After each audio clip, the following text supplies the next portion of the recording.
Ces images de manifestations peuvent être désormais rangées au rayon archives. 18 mois après sa reprise, la société Chemwan va beaucoup mieux.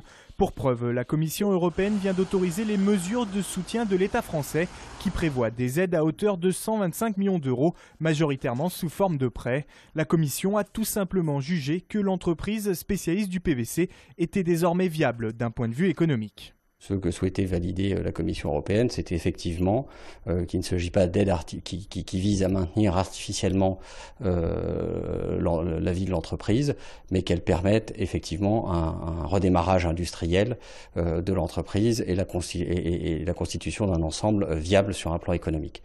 Une bonne nouvelle aussi pour les 1250 salariés du groupe. Les investissements vont pouvoir se poursuivre.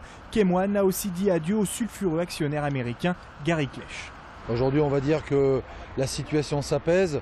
Le volet Klech s'éloigne avec bientôt la transmission des titres de Laval au groupe Chemwan. Donc aujourd'hui, on va dire qu'on est dans une situation un peu plus rassurante pour l'ensemble des salariés. Chemwan, qui a réalisé 800 millions d'euros de chiffre d'affaires l'an passé, compte 2 sites industriels dans la région, un à Saint-Fond et un autre à Ballon dans l'Ain. Depuis quelques mois, dans les pharmacies, impossible de trouver du DT polio.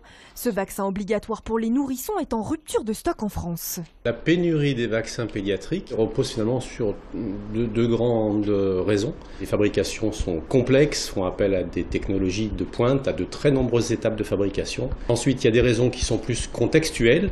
En 2015, la demande mondiale de vaccins pédiatriques a augmenté de manière très significative de près de 50%.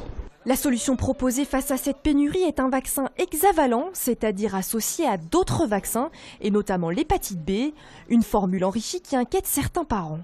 La polémique est assez importante sur ce qui est de l'hépatite B, qui déclencherait ou pas des scléroses en plaques. Aujourd'hui, on sent une suspicion, les patients ont du mal à croire spontanément ce qu'on va leur dire, se méfient des informations issues de l'industrie pharmaceutique. Du côté du centre public de vaccination, la polémique est totalement injustifiée. Il n'y a pas d'effet secondaire de la vaccination contre l'hépatite B et la polémique reste une polémique franco-française et les dernières études ont démontré qu'il n'y avait pas de lien entre vaccination contre l'hépatite B et apparition d'une sclérose en plaques. Donc on doit recommander ce vaccin hexavalent aux nourrissons. L'Agence du médicament prévoit un réapprovisionnement des vaccins sans hépatite B d'ici à la fin de l'année. Et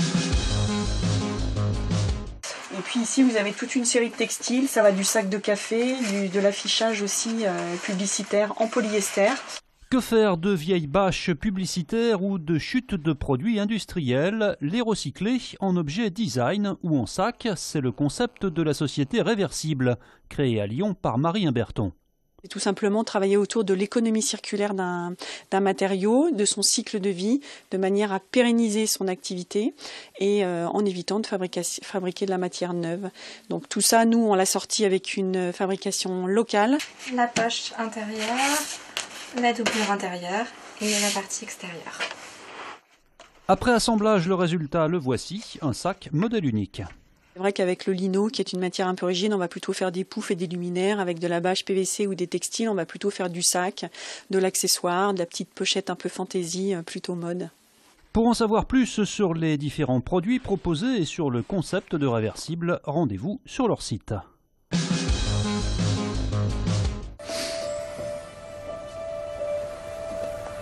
S'il vous plaît, dessine-moi un mouton. C'est sans doute l'œuvre la plus connue du Lyonnais Antoine de Saint-Exupéry. Le Petit Prince est sorti aujourd'hui sur les écrans, adapté par l'américain Mark Osborne avec les voix de Florence Foresti, André Dussolier ou encore Vincent Cassel. Je pense que ça suffira largement.